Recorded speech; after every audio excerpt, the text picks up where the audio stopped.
AI-യുടെ കാലമാണ്. അപ്പോൾ ഒരുപാട് AI ഇപ്പോൾ വ്യാപിച്ചുകൊണ്ടിരിക്കുകയാണ്. അത് മാത്രമല്ല നാനോ ടെക്നോളജി എന്ന് പറയുന്ന ഒരു ട്രീറ്റ്മെന്റ് കൂടെ വന്നു കഴിയുമ്പോൾ മരണമില്ല എന്ന് തന്നെയാണ് അല്ലേ? അപ്പോൾ അതുമായിട്ട് സംസാരിക്കാൻ നമ്മളോടൊപ്പം doctor Arun Kumar nano cardiologist ഉണ്ട്.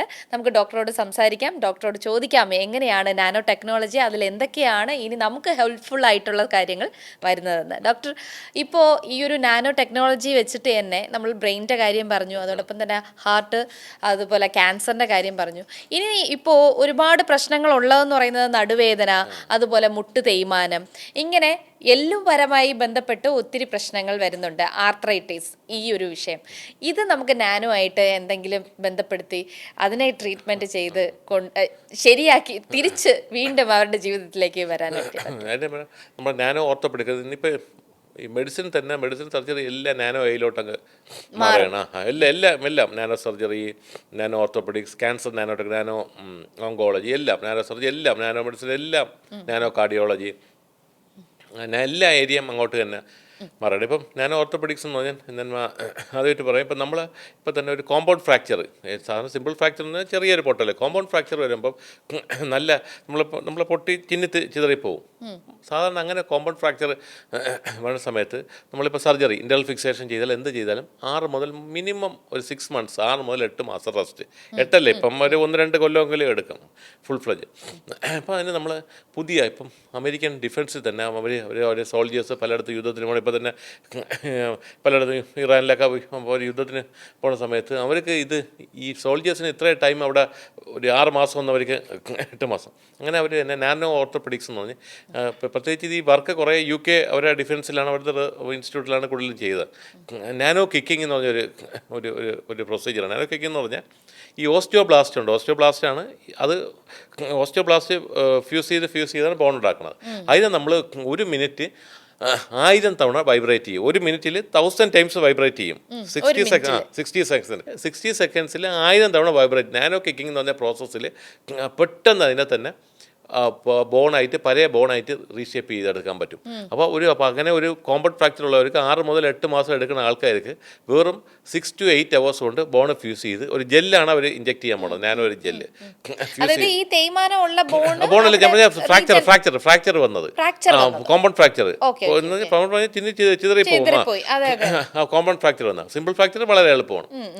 നാനോ കിക്കിംഗ് എന്ന് പറഞ്ഞ ഒരു പ്രോസസ്സ് ആണ്. ഓൾമോസ്റ്റ് ക്ലിനിക്കൽ ട്രയൽസ് ഓൾമോസ്റ്റ് കഴിഞ്ഞ നാനോ സോൾജിയർ എന്നാണ് ആ പ്രോജക്റ്റിൻ്റെ പേര്. അമേരിക്കൻ ഡിഫൻസിൻ്റെയാണ് കൂടുതലും. അവർ നാറ്റോ ആയിട്ട് ചെയ്യണതാണ്. അതുപോലെ തന്നെ നമുക്ക് തന്നെ പലയിടത്തും എല്ല് തേയ്മാനം എല്ലാവർക്കും ഉണ്ട്. ഇപ്പോൾ തന്നെ ടോട്ടൽ നീ TKR അങ്ങനെ പലയിടത്തും ഉണ്ട്. അപ്പോൾ അത് തന്നെ നമ്മൾ കാർട്ടിലേജിനെ തന്നെ റീജനറേറ്റ് ചെയ്യുന്ന നാനോ സ്റ്റെം സെൽ തെറാപ്പി ഞാൻ പറഞ്ഞതിൻ്റെ തന്നെ അതിൽ തന്നെ ഒരു പ്രത്യേകിച്ച് അത് ജർമ്മനിയിൽ തന്നെ ഒരു പുതിയൊരു ജെല്ല് അവർ ഡെവലപ്പ് ചെയ്ത് 3D സ്കാഫോൾഡിംഗ് ഒക്കെ വരുന്ന 3D സ്കാഫോൾഡിങ്ങിൻ്റെ പുതിയ നാനോ 3D സ്കാഫോൾഡിങ് ആ ജെല്ല് ഇഞ്ചെക്ട് ചെയ്താൽ മതി. കറക്റ്റ് ഓരോ DNA പോയി ചേഞ്ച് ഉണ്ടാക്കി ആ പഴയ നമ്മളിവിടെ പ്രത്യേകിച്ച് കാർട്ടിലേജൊക്കെ നമ്മളിപ്പോൾ മലയാളത്തിൽ ദ്രവിച്ച് പോകുന്നതാണ്. അങ്ങനെ ഓസ്റ്റിയോ ആർത്രൈറ്റിസ്, പിന്നെ ഓട്ടോഇമ്യൂൺ ഡിസോർഡർ, റൊമറ്റോയ്ഡ് ആർത്രൈറ്റിസ് ഒക്കെ, നീ റീപ്ലേസ്മെൻ്റ് ഒക്കെയാണ്. അപ്പോൾ ഇതൊക്കെ വെറും 6 to 8 hours വിത്തിൻ 1 day പഴയ പോലെ ഫ്യൂസ് ചെയ്ത് നമുക്ക് നോർമലായിട്ട് നടന്നു പോകും. അത് ഓൾമോസ്റ്റ് ജർമ്മനിയിൽ തന്നെ അതിൻ്റെ ക്ലിനിക്കൽ ട്രയൽസ് ഓൾമോസ്റ്റ് കഴിഞ്ഞ ഡെവലപ്പ്. ഇതിനെന്തെങ്കിലും ഒരു ഡ്യൂറേഷൻ ഉണ്ടോ, അതോ പിന്നെ ജീവിതകാലം ഫുള്ള് ജീവിതകാലം ഒന്നുമില്ല, പിന്നെ നമുക്ക് ഫോളോ അപ്പ് ചെയ്താൽ മതി. ജെല്ലെന്ന് പറഞ്ഞാൽ നമ്മളെ സ്റ്റെം സെൽ എന്ന് പറയുന്ന ജെല്ലാണ്. പഴയ പോലെ റീജനറേറ്റ് നമ്മളെ ബോഡി എന്ന് പറഞ്ഞ ജെല്ല് സ്റ്റെം സെല്ലാണ്. അപ്പം റിജക്ഷനും ഇല്ല.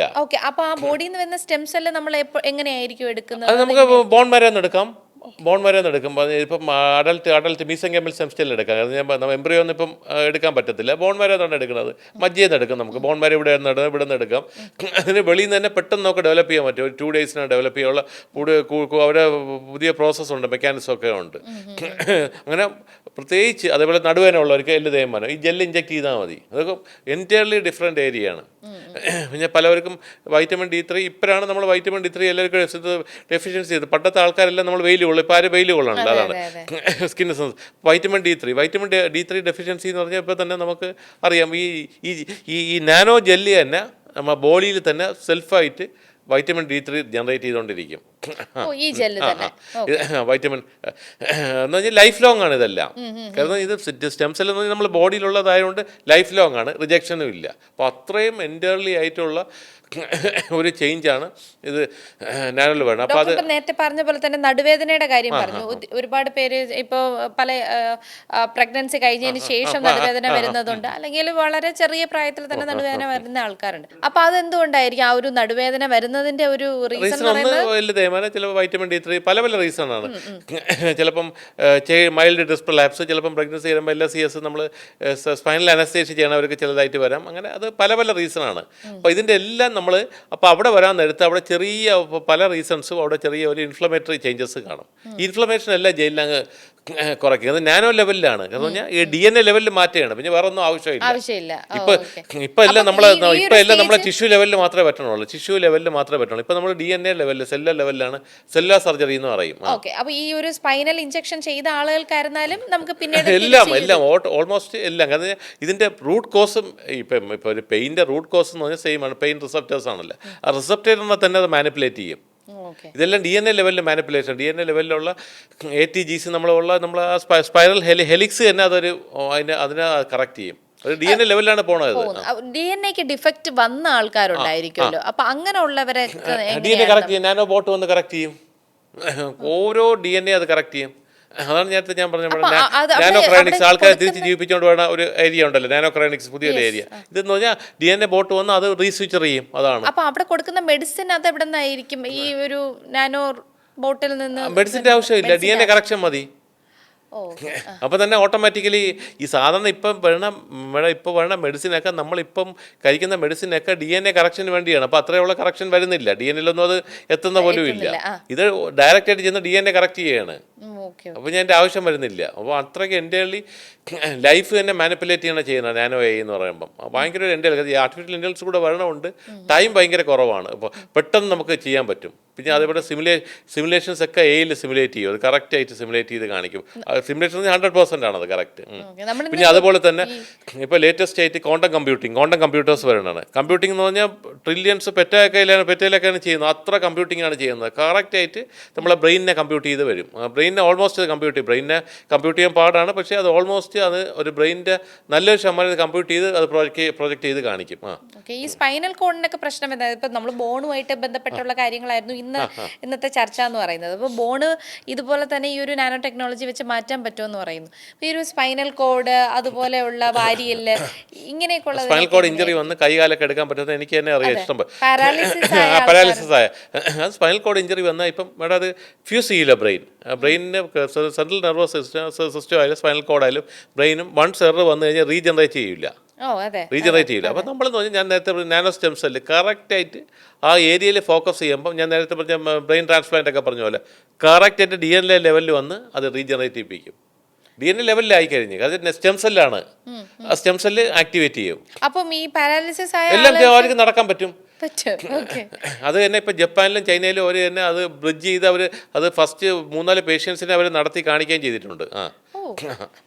അത് ഭയങ്കര എൻറ്റയർലി. കാരണം ഞാൻ ഇപ്പോൾ ഒരു ഓൾമോസ്റ്റ് ഒരു ജാപ്പനീസും ചൈനീസും യു എസിലും അവർ അത് ഓൾമോസ്റ്റ് അത് ചെയ്ത് കഴിഞ്ഞ് യൂറോപ്പിലൊക്കെ എൻറ്റയർലി ഒരു 3-4 വർഷം കഴിഞ്ഞാൽ എൻറ്റയർലി നല്ല ചേഞ്ച് വരും. കാരണം ഇനിയും അടുത്ത ജനിക്കുന്ന ജനറേഷനൊക്കെ ഏകദേശം ലൈഫ് സ്പാൻ ഏകദേശം 300-400 ഒക്കെയാണ്. പിന്നെ ഏജിങ് വരില്ല. ഇനിയിപ്പം അടുത്ത ജനറേഷൻ വന്നു കഴിഞ്ഞാൽ പിന്നെ ലൈഫ് സ്പാൻ ഭയങ്കര കൂടും. ഇപ്പം നമ്മൾ പറയണത് ഇപ്പം ലൈഫ് സ്പാൻ കുറവാണ്. ലൈഫ് സ്പാൻ കൂടി പോകും. ടെക്നോളജി അത്രയും ഹൈ ആൻഡ് ഭയങ്കര ഫാസ്റ്റാണ്. ഈ ലൈഫ് സ്പാൻ കൂടിയാലുള്ള പ്രശ്നം പോപ്പുലേഷൻ പിന്നെ ഒരുപാടായി പോവും എന്നുള്ള ഒരു പ്രശ്നം വരില്ലേ? അല്ല, ലൈഫ് സ്പാൻ കൂടുമ്പോൾ അതനുസരിച്ച് നമ്മൾ വേറെ പ്ലാനറ്റിലോട്ടൊക്കെ പോകും. ഇപ്പോൾ തന്നെ മാസ് പോകണം, മിഷൻ ടു മാസ് നാസയുടെ. ഇപ്പോൾ തന്നെ എലോൺ മസ്ക് ഒക്കെ പല ഏരിയസിൽ നമ്മൾ എക്സ്പ്ലോർ ചെയ്യാൻ തുടങ്ങും. അതല്ലേ മാഡം? അവിടെയൊക്കെ ഇങ്ങനെ യൂണിവേഴ്സ് ഇങ്ങനെ കിടക്കുകയാണ് വാസ്റ്റായിട്ട്. അതാണ്. അപ്പോൾ അവരൊക്കെ അങ്ങോട്ട് പോകും. അതനുസരിച്ച് തന്നെ ഇപ്പം ഞാൻ എക്സാമ്പിൾ പറയും, ടോപ്പിക്ക് മാറ്റുവാണെങ്കിൽ ഇപ്പം തന്നെ നാനോ പ്രൊപ്പൽഷൻ എന്ന് പറയും. ഇപ്പം മാസിൽ എന്തുകൊണ്ട് ഇപ്പം നമ്മൾ ചൊവ്വയിൽ എന്തുകൊണ്ട് നമുക്ക് എത്താൻ പറ്റാത്തതെന്ന് മാസസ് ലീവബിളാണ് ആക്ച്വലി. എത്താൻ പറ്റാത്തതെന്ന് പറഞ്ഞാൽ അത്രയും ദിവസം വേണം, വർഷങ്ങൾ വേണം ചൊവ്വയിൽ പോയിട്ട് തിരിച്ചു വരാൻ. മനുഷ്യന് സർവേ ചെയ്യാൻ പറ്റില്ല, മരണപ്പെട്ടു പോകും. അപ്പോൾ ഇതിപ്പോൾ നാനോ ബ്രേക്ക് ത്രൂ പ്രൊപ്പൽഷനായ നാനോ പ്രൊപ്പൽഷനും ഇൻറ്റർസ്റ്റെല്ലർ പ്രൊപ്പൽഷനൊക്കെ ഓൾമോസ്റ്റ് ആയി കഴിഞ്ഞ് ഇപ്പം തന്നെ ദിവസങ്ങൾക്കകം പോയിട്ട് വരാൻ പറ്റും. അതല്ല, അപ്പോൾ ആ ഒരു സബ്ജക്റ്റിനെ കുറിച്ച് നമുക്ക് കൂടുതലായിട്ട് വീണ്ടും അത് ഭയങ്കര. കാരണം പറഞ്ഞാൽ അത് പ്രത്യേകിച്ച് മാസിലൊക്കെ ഗ്രാവിറ്റി, ഇതിപ്പോൾ നമുക്കെന്ന് പറഞ്ഞാൽ എർത്തിൽ 1G കണ്ടീഷൻ 9.8 ആണ് ഗ്രാവിറ്റി. അപ്പോൾ മൂണിൽ ഗ്രാവിറ്റി കുറവാണ്. മാസിൽ ഓരോ ഏരിയയിലും ഗ്രാവിറ്റി അനുസരിച്ച് തന്നെ നമ്മളെ ബോഡിയിൽ തന്നെ പല ചേഞ്ചസ് വരും. ഇപ്പൊ തന്നെ സ്പേസിൽ പോയിട്ട് ഒരാൾ വന്നു കഴിഞ്ഞാൽ അത് ബോൺ റിസോർപ്ഷൻ കുറവാണ്, എല്ലിന്റെ ബലം കുറയും. അതാണ് അവർ വന്നിട്ടേ അത് ബോണ്ട് എല്ലാം ചെക്ക് ചെയ്ത് ഓസ്റ്റിയോപെനിക് എല്ലാം നോക്കിയത്. പിന്നെ അത് അതിനുള്ള ബാക്കി ട്രീറ്റ്മെന്റ് ആണ്, കാൽസ്യം സപ്ലിമെന്റ്സും ബാക്കി എല്ലാം വൈറ്റമിൻ ഡിയും കൊടുക്കുന്നത്. ഭയങ്കര ചേഞ്ച് ആണ്. അതാണ് ഡോക്ടർ. അപ്പോൾ ആ ഒരു സബ്ജക്റ്റിനെ കുറിച്ച് നമുക്ക് കൂടുതലായിട്ട് അടുത്തൊരു എപ്പിസോഡിൽ സംസാരിക്കേണ്ടതുണ്ട്. ഇന്ന് നമ്മൾ സംസാരിച്ചത് ബോണിനെ കുറിച്ചായിരുന്നു.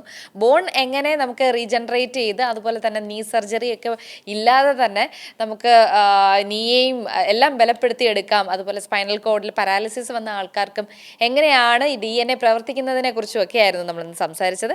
എനിവേ, നമുക്കിനി മറ്റൊരു ടോപ്പിക് കൂടിയുണ്ട്. അപ്പോൾ അതുവരേക്കും thank you doctor, thank you so much.